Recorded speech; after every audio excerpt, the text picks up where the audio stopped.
Prelco est une entreprise qui est spécialisée dans la transformation du verre. Ça a commencé surtout par le verre de sécurité. Donc, il y a différentes façons d'avoir des verres qui sont sécuritaires. On a des verres qui vont avoir été trempés, par exemple, qui est un procédé bien spécifique de chauffage et de refroidissement, qui fait en sorte que lorsque le verre va se briser, il va se briser en petites particules, ce qui fait de lui un verre sécuritaire. Donc, ça a commencé de cette façon-là. Au début, c'était plutôt de la trempe, c'était Prelco, c'était en 1973. C'est sûr que ça a démarré au préalable avec une vitrerie, mais là, on parle dans les années 50. Alors, ce qu'on connaît aujourd'hui, c'est plus basé avec l'avenir, le départ de Prelco en 1973.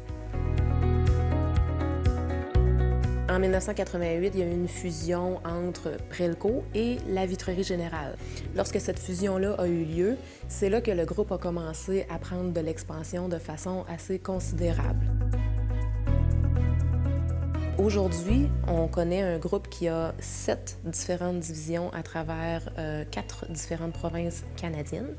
On a un endroit également dans l'État de New York aux États-Unis, ce qui fait en sorte qu'on a 600 employés qui travaillent maintenant pour le groupe Prelco.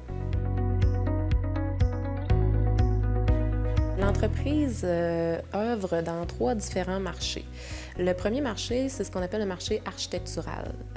On fait beaucoup de verres qui sont destinés à l'enveloppe du bâtiment, tout autant qu'on fait du vitrage destiné à l'intérieur du bâtiment. Donc, ça peut être des cloisons, ça peut être des portes.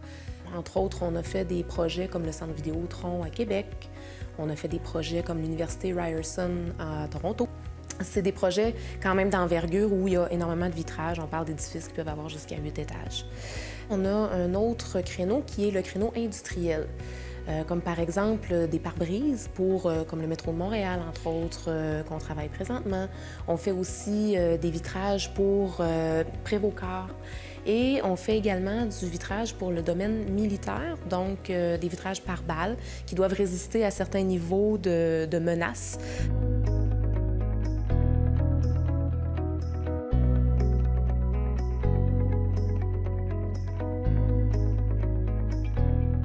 Parmi les produits que Prelco a vraiment designés, on a par exemple les verres chauffants. C'est des verres qui, avec une technologie où on met de l'électricité, peuvent apporter un certain confort par rapport à si il fait froid dehors et chaud à l'intérieur, par exemple. On peut avoir une électricité qui va être mise sur le verre et ça va empêcher d'avoir du froid qui va entrer. Ça va aussi empêcher la condensation. On a une division aussi qui s'appelle Veralex, qui se spécialise dans les pare-brises de bateaux de plaisance.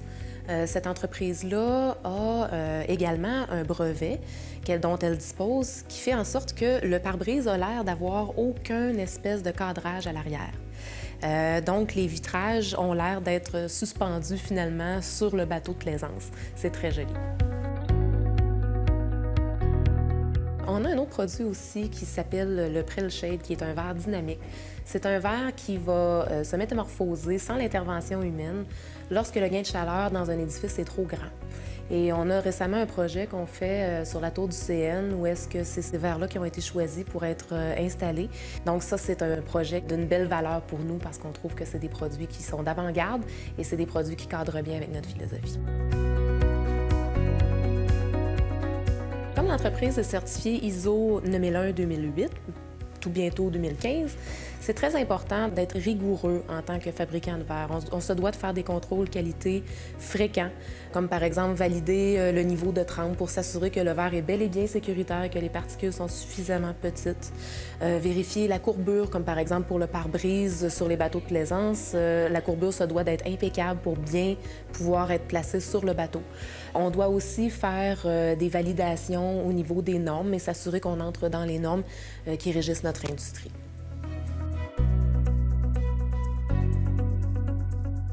Le service à la clientèle, la qualité, un bon contrôle de qualité, la recherche et développement et l'innovation, c'est ce qui a fait en sorte qu'aujourd'hui, Prelco est considéré comme un leader en Amérique du Nord.